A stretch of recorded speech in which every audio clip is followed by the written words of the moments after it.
श्री शिवाय नमस्तुभ्यम। दोस्तों, आप सभी लोग जानते हैं कि नवरात्रि चल रही हैं और इन नवरात्रों में आप लोगों को 11 आम की डंडी वाला उपाय ज़रूर करना चाहिए। अब दोस्तों, ये 11 आम की डंडी वाला उपाय कई सारे लोग गलत कर रहे हैं। कई सारे लोगों को इस उपाय को कैसे करना है ये बात नहीं पता है। इसीलिए आज की इस वीडियो में हम आपको पंडित जी द्वारा बताया गया 11 आम की कोमल डंडी वाला उपाय बताने जा रहे हैं। ये उपाय कई सारे लोग आम के पत्ते समझकर कर रहे हैं और कई सारे लोग कुछ अलग तरीके से कर रहे हैं। तो ये वीडियो आप लोग देख लीजिए। इस उपाय को आप सही तरीके से कीजिए, तभी आपको इस उपाय को फल मिलेगा, अन्यथा नहीं मिलेगा। और यह उपाय सिर्फ इन शारदीय नवरात्रों में करने का ही है, इसके अलावा और कभी नहीं करना है। वैसे दोस्तों, इन शारदीय नवरात्रों के इन 9 दिनों में कभी भी आप प्रातःकाल सुबह सुबह इस वाले उपाय को कर सकते हो। अब इस उपाय में क्या करना होता है, कैसे करना होता है, किसको करना होता है और किस लिए करना होता है, ये सारी जानकारी हम आपको बताना शुरू करते हैं। सबसे पहली चीज़ दोस्तों, ये उपाय आप किसी भी दिन कर सकते हैं। कोशिश करना कि प्रातःकाल सुबह सुबह ही आप इस उपाय को करो। उपाय को जब करना है जब आप शुद्ध होकर स्नान करके शुद्ध वस्त्र पहन लो, है ना। तो करना क्या है, आप लोगों ने आम का पेड़ तो देखा ही होगा, सभी लोगों ने देखा है। अब आम के पेड़ में जो है क्या होता है कि कुछ नए पत्ते आए हुए होते हैं। आप लोग देखना ध्यान से कि इस समय जो है आम के पेड़ में आप लोगों को कुछ नए पत्ते दिखेंगे। एक वो पत्ते होंगे जो पुराने होंगे, एक वो पत्ते होंगे जो नए पत्ते होंगे। तो आपको करना क्या है, जिस डगाल में नए पत्ते लगे हुए हैं ना, उस डगाल को आपको तोड़ लेना है, क्योंकि वही डगाल कोमल होती है। जो पहले की डगालें होंगी वो कड़क हो गई होंगी, पर जो नए पत्ते वाली डगाल होगी ना, वो कोमल डगाल होगी। ठीक है, क्योंकि इस उपाय में हमें पत्तों की ज़रूरत नहीं है, हमें उस कोमल डगाल की ज़रूरत है जो कि आप तोड़ने वाले हैं। ठीक है, पत्तों को हम तोड़ के साइड में रख देंगे, हमें सिर्फ उस डंडी की आवश्यकता है जो कोमल डंडी आम के पेड़ में लगी हुई होती है। ठीक है, तो यहाँ पर हम आपको एक बात यहाँ पर साफ कर देते हैं कि इस उपाय में आपको आम के पत्तों का प्रयोग नहीं करना है। इस उपाय में आप लोगों को आम की डंडी का प्रयोग करना है। इस बात को आप लोग यहीं पर समझ लो अच्छी तरीके से। ठीक है, तो आपको करना क्या है, सबसे पहली चीज़ आपको वह कोमल डगाल तोड़ लेनी है। देखो, हमने आपको पहले ही बता दिया है कि जिस डगाल में नए पत्ते लगे हो, ठीक है, और जो डगाल हल्की सी पतली सी हो, बिल्कुल ऐसा नहीं कि आपको मोटी सी लकड़ी लेनी है, मोटी सी डगाल लेनी है, नहीं।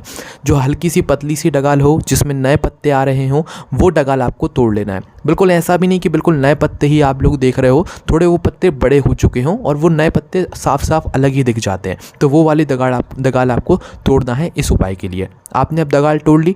डगाल तोड़ने के बाद इस डगाल में जो है ये कोमल लकड़ी होगी। ठीक है, मतलब ये कोमल डगाल होगी। तो आपको करना क्या है, पहले तो जितने पत्ते इस आम की डंडी में लगे हुए होंगे ये सारे आप लोग तोड़ लो, क्योंकि इनका इस उपाय में काम नहीं है। ठीक है, आपने सारे पत्ते तोड़ के साइड में रख दिए। साइड में रखने के बाद अब आपके पास बचेगी ये आम की कोमल डंडी। कौन सी कोमल डंडी क्यों कह रहे हैं, क्योंकि ये नए पत्ते वाली डंडी है, इसीलिए कोमल डंडी होगी, ये कड़क वाली डंडी नहीं होगी। ठीक है, तो आपको करना क्या है, देखो ये जो डंडी है ये तो बड़ी डंडी होगी, पर हमें क्या करना है, इसी डंडी में से टुकड़े करना है। कितनी साइज़ के टुकड़े करना है, आप अपनी हथेली लो, अपनी हथेली की एक जो सबसे बड़ी उंगली होती है बीच वाली, उस उंगली को देख लो। ठीक है, उस उंगली के बराबर आपको इसी डंडी में से जो है टुकड़े कर लेना है। कितने टुकड़े करना है, पूरे 11 टुकड़े करना है। कितने, 11, है ना। तो उससे मतलब बराबर के, आपकी बीच वाली सबसे बड़ी उंगली के बराबर के आप लोग क्या कर लो, 11 टुकड़े कर लो उसी डंडी में से। मतलब एक टुकड़ा नापा आपने, उस डंडी को वहाँ से तोड़ दिया, फिर दूसरा टुकड़ा नापा, फिर उसको वहाँ से तोड़ दिया। ऐसे तोड़ते तोड़ते पूरी 11 डंडियाँ आपको उस साइज़ की जो है इकट्ठा कर लेनी है। ठीक है, अगर डगाल कम पड़ जाए तो दूसरी डगाल तोड़ लेना और कोई दिक्कत नहीं है। ठीक है, ज़रूरी नहीं है एक ही डगाल में से आप लोगों को 11 डंडियाँ मिले, 2-3 डगाल तोड़ोगे तो भी दिक्कत वाली बात नहीं है। 11 आम की डंडी आपको जो है तैयार करनी है। आम की डंडी कोमल होनी चाहिए, इस बात का ध्यान रखना। इसलिए हमने आपको समझाया कि जो नए पत्ते आ रहे हों, मतलब जब नए पत्ते बड़े हो गए हों, वो वाली डंडी आपको तोड़ना है। ठीक है, तो आपकी 11 आम के डंडे, कोमल आम की डंडी यहाँ पर तैयार हो चुकी है। हो गई ना आप लोग, यहाँ तक तो बात आप लोग समझ गए होंगे। अब इसके बाद में क्या करना है, देखो ये जो 11 आम की डंडी है अभी आपके पास हाथ में है, खुली हैं, आप इनको नीचे रखोगे ये फैल जाएंगी, तो इनको पहले तो जमाना है आप लोगों को। ठीक है, तो जमाने के लिए आप लोग क्या करोगे कि इन आम की डंडी को, 11 जो आम की डंडी है इनको एक साथ जमा कर एक कच्चा सूत आता है, मतलब कच्चा धागा, साधारण भाषा में कहें तो एक कच्चा धागा आता है जो कि आपको किसी भी पूजन वाली दुकान पर आसानी से मिल जाएगा। तो आपको करना क्या है, उस धागे को लाकर कच्चे धागे को इसके ऊपर बीचों बीच लपेट देना है। ठीक है, इतना लपेटना है कि वो अच्छे से बंध जाए, अच्छे से जो है 11 डंडियाँ इकट्ठी हो जाए। ठीक है, कर लिया आप लोगों ने 11 डंडी को अच्छे से इकट्ठे, कच्चा सूत आपने बांध दिया। अब अगर किसी के पास कच्चा सूत ना हो, ना मिल पाए कच्चा सूत, तो उस स्थान पर जो आटी होती है, जो कलावा होता है, जो आपके घर में उपस्थित होता है, ये जो आप हाथ में बांधते हैं, वो भी ले सकते हैं। ठीक है, पर उसको भी ऐसा बांधना है कि आपकी डंडियाँ जो है अच्छे से मतलब लग जाएं, ठीक है। तो आपकी यहाँ पर 11 डंडियाँ कच्चे सूत से आप लोगों ने बांध ली। कच्चा सूत ना भी मिला तो आपने यहाँ पर कोमल डंडी जो होंगी 11, उसको जो है आपको कलावा से यहाँ पर बांध लेना है, ठीक है। यहाँ तक आपका काम पूरा हो गया। अब आपको क्या करना है, एक कटोरी लेना है, खाली कटोरी, ठीक है। एक खाली कटोरी लेने के बाद दोस्तों आपको लेना है शहद। ये शहद जो है पूजा वाला होना चाहिए, शुद्ध होना चाहिए, कहने का मतलब ये है, ठीक है। तो थोड़ा सा आपको शहद लेना है। शहद भी आपको पूजन वाली दुकान पर आराम से मिल जाएगा। तो आपको करना क्या है, तो देखो शहद लाकर, शहद तो डिब्बी में भरा होगा तो शहद आपको क्या करना है, उस खाली कटोरी में डाल लेना है, ठीक है। जब आप शहद को खाली कटोरी में डालोगे तो इतना डालना कि वो पूरे में फैल जाए। बिल्कुल ऐसा कटोरी आपको भरनी नहीं है, हल्का सा शहद डालना है कि वो पूरा कटोरी में जो है थोड़ा फैल जाए, है ना।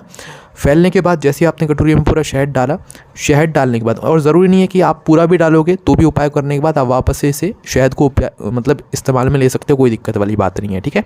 तो आपको करना क्या है, उस खाली कटोरी के अंदर आपने शहद डाला। शहद डालने के बाद ये जो आम की डंडी है ना, जो कि आपने 11 कच्चे सूत से बांधी हुई हैं, अब आप ध्यान से देखो कि इसकी 2 साइड होंगी, ठीक है। एक मतलब जिस तरफ से आपने तोड़ी है और जिस तरफ से आपने मतलब टुकड़े किए हैं ना, तो 2 साइड इसकी होंगी, एक ये वाली साइड और एक ये वाली साइड, है ना। और बीच में आपने कच्चा सूत या जो कलावा है वो बांधा हुआ है ना। तो अब आपको करना क्या है, कोई भी एक साइड ले लो, ज़रूरी नहीं है कि ये वाली साइड ही लेना है या ये वाली साइड ही लेना है। ऊपर नीचे जो आपको साइड मिले, कोई सी भी एक साइड लेना है। उस एक साइड को आपको इस कटोरी में डुबो देना है, ठीक है। सिर्फ एक साइड को खड़े में डुबोना है, मतलब कोई सी भी एक साइड जब आप डुबोगे तो खड़े में ही डुबोगे, है ना। उस शहद के अंदर, उस कटोरी के अंदर, इसलिए कटोरी थोड़ी इतनी बड़ी लेना कि आपकी 11 डंडियाँ आ जाएँ, ठीक है। तो आपको करना क्या है, इन 11 कोमल डंडियों को उस शहद की कटोरी में डाल देना है, कोई सी भी एक साइड। जब आप ऐसा करोगे तो उस 11 कोमल डंडी में शहद लग जाएगा, किसी भी एक साइड लगेगा, मतलब एक साइड ही आपको लगाना है। तो क्या होगा, सभी 11 डंडियों में एक साथ शहद लग जाएगा, ठीक है। कुछ समय रखे रहने देना, ऐसा नहीं कि आपने डुबोया और बिल्कुल निकाल लिया। आपने रखा, कुछ समय रखे रहने दो, जैसे कि 1 मिनट, 2 मिनट या 5 मिनट हो, तो भाई इतना समय तो आप लोग रख सकते हो। इसके बाद में आपको क्या करना है, 1 मिनट, 2 मिनट या 5 मिनट रखने के बाद इन 11 कोमल आम की डंडी को उस शहद से उठा लेना है। अब क्या होगा, एक साइड शहद लग जाएगा और दूसरी साइड खाली रहेगी, कुछ नहीं होगा वहाँ पर, है ना। तो अब आपको करना क्या है, ये पूरी विधि करने के बाद अब आपको जाना है शिव जी के मंदिर में। कब जाना है, प्रातःकाल सुबह सुबह। और ये पूरा काम भी आपको स्नान करके शुद्ध होकर ही करना है, इस बात का ध्यान रखिएगा। और जो हमने आपको ये पूरी विधि बताई है, आप चाहें तो इस पूरी विधि को अपने शिव जी के मंदिर में बैठकर भी कर सकते हैं, शिवलिंग के सामने या आसपास, कोई दिक्कत वाली बात नहीं है, ठीक है। पर दिक्कत मतलब ऐसे आपको घर से करके लेकर जाना हो तो घर से कर भी लेकर जा सकते हो। शिव जी के मंदिर में बैठकर करना हो ये सारी विधि तो वहाँ पर भी कर सकते हो, है ना। तो शिव जी के मंदिर पहुँचो, पहले जो है आप लोग क्या करो, शिव जी के पास में पहुँचो। अगर कोई पूजन अर्चना करना चाहते हो तो कर लो पहले, उसके बाद में आप लोग ये उपाय कर लेना, ठीक है। पर कोशिश करना पहले सीधे जाकर उपाय ही करो, है ना। तो करना क्या है, ये 11 आम की डंडी बिल्कुल आपकी तैयार है। आपने इसमें एक साइड शहद भी लगा लिया है। अब क्या करना है, इस आम की 11 कोमल आम की डंडी को कहाँ पर समर्पित करना है, पहले वो समझ लो। देखो शिवलिंग है, शिवलिंग के ऊपर एक माता अशोक सुंदरी जी का स्थान होता है, जो कि शिव जी की सबसे छोटी बेटी का होता है। और ये जो स्थान होता है ना, ये होता है शिवलिंग की जलाधारी के बिल्कुल बीचों बीच, है ना, बिल्कुल मिडिल में, जहाँ पर नाग देवता बने हुए होते हैं। कहीं पे मोटी सी लाइन भी होती है, तो वो वाला स्थान माता अशोक सुंदरी जी का स्थान कई सारे लोगों को पता भी होगा। तो आपको ये 11 कोमल आम की डंडी उस स्थान पर समर्पित करनी है। किस स्थान पर, उस माता अशोक सुंदरी जी वाले स्थान पर।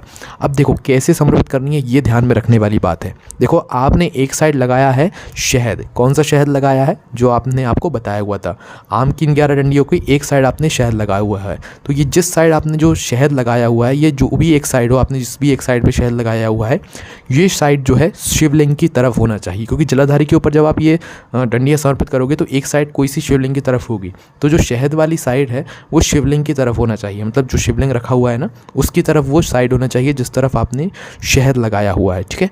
तो आप लोगों को ये 11 कोमल आम की डंडी इस प्रकार समर्पित करनी है कि जो मतलब शहद लगा हुआ है साइड है वो शिवलिंग की तरफ हो जाए, ठीक है। जलाधारी के ऊपर अब आपने समर्पित कर दिया। समर्पित करने के बाद अब आपको भगवान से प्रार्थना करना है। किस लिए प्रार्थना करना है, अपने घर में सुख और शांति के लिए, आपकी कोई विशेष मनोकामना हो तो उसके लिए, कोई आपका काम रुक रहा हो, अटक रहा हो तो उसके लिए, या जो भी दिक्कत समस्या चल रही हो उसके लिए। मतलब कहने का तात्पर्य यह है कि ये उपाय आप अपने किसी भी दुख और समस्या के लिए कर सकते हैं, आपको फल की प्राप्ति ज़रूर होगी। पर यह उपाय सिर्फ शारदीय नवरात्र के 9 दिनों में ही किया जाना है। और यह उपाय किसको करना है वो आप लोग सुन लो। देखो घर का कोई भी एक व्यक्ति इस उपाय करेगा, ऐसा ना हो कि सभी लोग इस उपाय को करने लगे। घर का कोई भी एक व्यक्ति हो वो इस उपाय को कर सकता है। कौन व्यक्ति? जो मुख्य व्यक्ति हो। कोई भी मतलब माता बहनें हो तो वो ज़्यादा बेहतर रहेगा, मगर अगर माता बहनें घर में उपस्थित ना हो तो कोई पुरुष भी ये उपाय कर सकता है। ठीक है, तो कोशिश करना है कोई भी मुख्य व्यक्ति या बड़ा व्यक्ति जो है इस उपाय को करे घर में, तो इस उपाय का फल आपको अच्छे से मिलेगा। ठीक है, तो दोस्तों हम आशा करते हैं कि आप लोगों को ये उपाय हम अच्छे से समझा पाए होंगे, क्योंकि आप लोगों ने जो है उपाय को सही से नहीं सुना है। आप लोगों ने 11 आम की डंडी की जगह 11 आम के पत्ते सुन लिए हैं, और यूट्यूब पर भी जो है कई सारे लोग 11 आम के पत्ते ही बता रहे हैं, जो कि पंडित जी ने ऐसा बताया ही नहीं है वीडियो में। आप ध्यान से सुनना, पंडित जी ने 11 आम की डंडी बोला है। हम आपको वो चीज़ बताते हैं जो पंडित जी ने बोला हुआ है, हम आपको वो नहीं बताते हैं जो मतलब पंडित जी ने नहीं बोला हुआ है। ठीक है, अब पंडित जी ने जैसा बोला है वैसा का वैसा हमने आपको बता दिया है। वो आम के पत्ते नहीं, वो आम की डंडियां हैं, कोमल डंडियां हैं वो भी। उससे आप लोगों को यह उपाय करना है, इस बात का आपको ध्यान रखना। इस वीडियो को शेयर करो, क्योंकि नवरात्रि के 9 दिन में ही किया जाने वाला ये उपाय है, इसके अलावा और कभी नहीं किया जाता है। और उपाय सही करोगे तभी उपाय का फल मिलेगा। बाकी इस उपाय करने में कोई भी दिक्कत समस्या आती है आप हमसे कमेंट करके पूछ सकते हैं। हमारी वेबसाइट भोलेनाथभक्ति.com का भी सहारा ले सकते हैं आप पंडित जी के उपायों को पढ़ने के लिए। ओम नमः शिवाय, जय भोले बाबा, श्री शिवाय, नमस्तुभ्यम।